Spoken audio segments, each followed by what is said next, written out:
tous et bienvenue pour ce nouveau tuto. Alors aujourd'hui on se retrouve pour une maison de montagne. Alors bien entendu vous pouvez en faire ce que vous voulez, hein, mais pour moi ce sera une type montagne.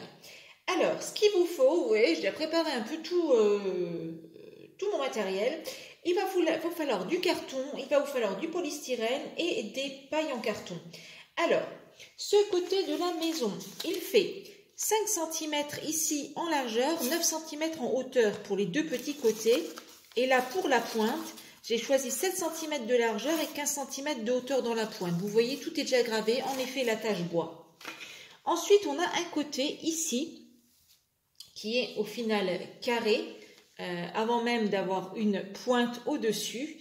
Donc ici, le côté là, il fait 11 cm, je crois, par 11 cm d'ailleurs. Hein, oui, j'ai vraiment fait un carré. Voilà, 11 cm par 11 cm. C'est ce côté-là qui va nous intéresser en premier, parce qu'il a un effet donc rondin de bois. Alors, pour faire cet effet rondin de bois, j'ai décidé d'utiliser des pailles en carton. Donc, on va commencer par le côté arrière, celui où il n'y aura aucune découpe, hein, plutôt que de commencer par le côté avant. Après, vous aurez la technique, donc tout va bien. La première chose que vous faites, vous découpez une paille, ou même deux, hein, je ne sais pas trop de combien on va avoir besoin, mais bon, moi j'en ai déjà fait une, en segments de 5 mm. Voilà, 5 mm précisément, hein, c'est ce qu'il va vous falloir. Pour faire la fin de vos rondins de bois, vous verrez ça ensuite. Et puis, bien sûr, vos pailles entières. Alors, on va commencer à coller nos pailles. On garde bien nos petites chutes et on va commencer à coller nos petits bouts de rondins. Alors, on commence à la deuxième latte, on va dire. Hein. Je ne sais pas trop comment on peut appeler ça. Et on vient le coller bien au bout. On fait ça une paille sur deux. Pour le mur avant, même procédé. Alors, j'ai dessiné ma petite porte. Hein. On va la coller par là. On va la coller en désaxé. La porte fait 5 cm de largeur. Je l'ai fait en genre de double battant, là. Voilà. Et donc, même chose ici. On va coller un rondin sur deux. Nos petits bouts. Alors pour les rondins, j'ai choisi de remplir avec de la colle chaude. Donc vous remplissez, vous allez laisser un peu refroidir et ensuite vous allez venir coller votre empreinte sur la colle chaude. Voilà, là elle est imprimée.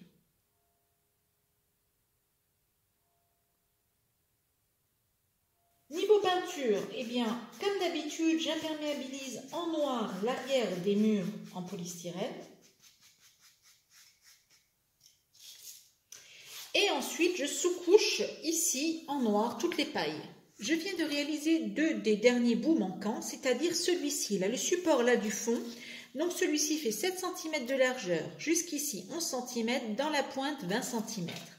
Celui-ci, qui est le mur eh bien, de côté, fait 7 cm dans la largeur, 11 cm jusqu'ici, 15 dans la pointe. Une fois que ma sous-couche noire est sèche sur les faces extérieures, je passe en blanc. Et là, il y a un rondin qui s'est barré. Ça arrive. J'ai fait un petit ajustement. J'ai enlevé d'un côté ici tous les petits rondins là qui sortaient et pareil de l'autre côté à l'envers. Parce qu'en fait, je me suis rendu compte que sur la maison, effectivement, déjà d'une, il n'y était pas, la maison d'origine sur laquelle je me base. Parce que je crois que le mec qui l'a conçu, il a dû faire exactement comme moi. Il a dû oublier d'entrecroiser les rondins. Et donc, il a trouvé, je sais pas moi, un système D pour ajuster son moule. À l'aide de plastique rigide de récupération, on va pouvoir faire les fenêtres. On va déjà pouvoir commencer à monter la maison, même si effectivement, il y a encore beaucoup de retouches peinture à faire, de brossage à faire. Bref, la peinture n'est vraiment pas finie. Mais là, je peux déjà commencer à la mettre en forme. Alors, pour ce faire, on prend la partie avec la porte, partie avant. Et on va venir prendre la grande pointe pour la coller ici. On vient ensuite coller la petite pointe de ce côté-là. On passe ensuite à la petite dépendance, donc qu'on va venir coller ici. Alors voilà la forme actuelle de notre maison. La petite pointe, la petite dépendance, grande pointe. Maintenant, on va faire toutes les retouches peinture nécessaires et toutes les dernières peintures qui ne sont pas faites, comme par exemple ici. Bien, alors sur les côtés, sur la maison originale, ils ont donc fini ça avec une petite baguette et je trouve ça plutôt sympathique de faire comme ça. Pour la première portion de toit, celle-ci, on se munit d'un petit carton à taille pour recouvrir vraiment tout pile notre toit. Et on se munit de cartons ondulés. Dans ce carton ondulé, on vient couper des bandes d'1 cm de largeur à peu près. On va venir coller ces bandes les unes sur les autres.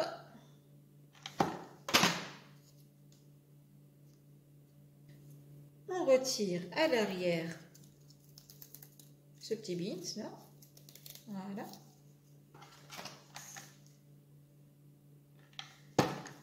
Venir coller, on va y arriver, les bandes tout pile les unes sur les autres de cette façon.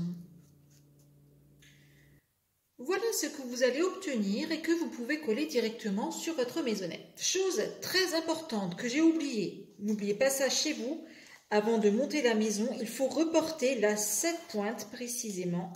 Vous la reportez sur un bout de carton, peu importe un bout de papier, et vous la gardez de côté pour la suite.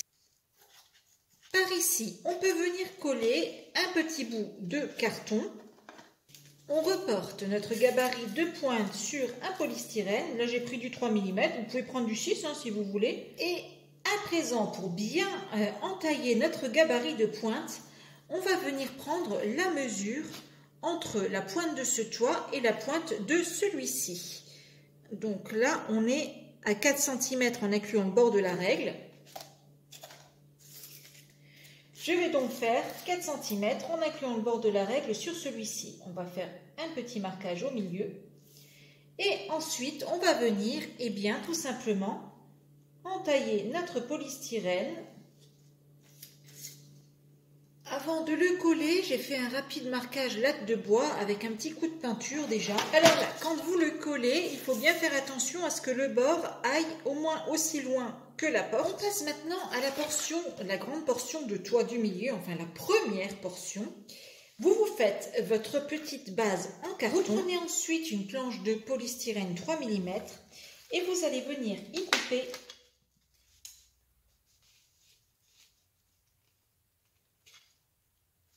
des choses qui correspondent au gabarit de votre toit. Et sur ce polystyrène, à l'aide d'une aiguille par exemple, si vous le souhaitez, avec le bourron, c'est bien, ça ne fait pas de marque dessus, vous allez venir dessiner des genres de lattes. Alors très sincèrement, je ne sais pas trop ce que c'est censé représenter sur la maison d'origine. Voilà, ce sont des lattes de ce style. On peut venir coller notre toit.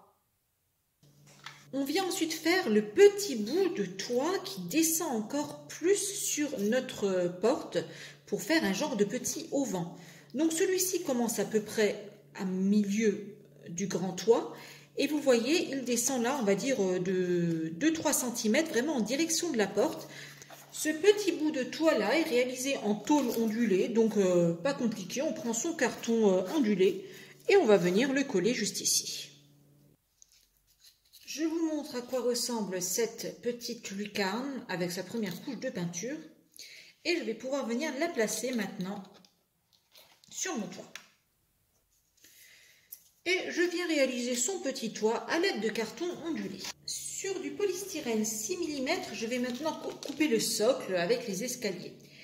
Alors pour ce faire, on va le couper à ras de ce côté-là et à l'arrière. Mais bien sûr, à l'avant, il va falloir le laisser dépasser. Et de ce côté-là aussi, vu que là, il ne faut pas oublier, il y a une petite porte. Donc, si on surélève d'un côté, il faut que l'autre porte soit accessible aussi. Cette première base, on va la garder, la placer juste à côté. Et donc, agrandir ici pour avoir l'escalier. Ici, on reste à ras. À l'arrière, on reste à ras. Et de ce côté-là, on n'oublie pas de rajouter aussi une petite marge.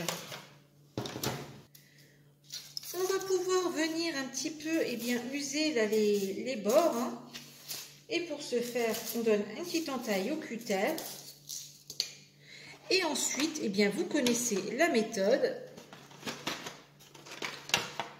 On prend son petit caillou pour finir le travail. Comme les marches seront effet pierre, on tamponne. On peut venir les réunir.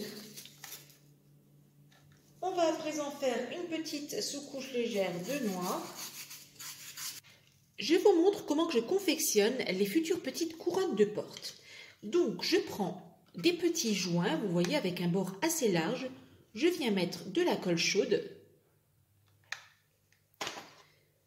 Et avec un cure-dent, je vais venir un petit peu tirer sur la colle, de manière à faire des imperfections. Et voilà ce que ça donne. Après la mise en peinture, c'est vraiment super chouette. Je vais transformer ce petit papillon en feutrine, issu bien de ce genre de paquet, en petit ruban en feutrine. Après, il ne restera plus qu'à le peindre. Alors pour ce faire, c'est pas très compliqué. Vous venez couper sous l'aile. Hop. Celle-ci, vous enlevez un bout. Voilà. Là, pareil, on vient couper sous l'aile. Là, on enlève un bout.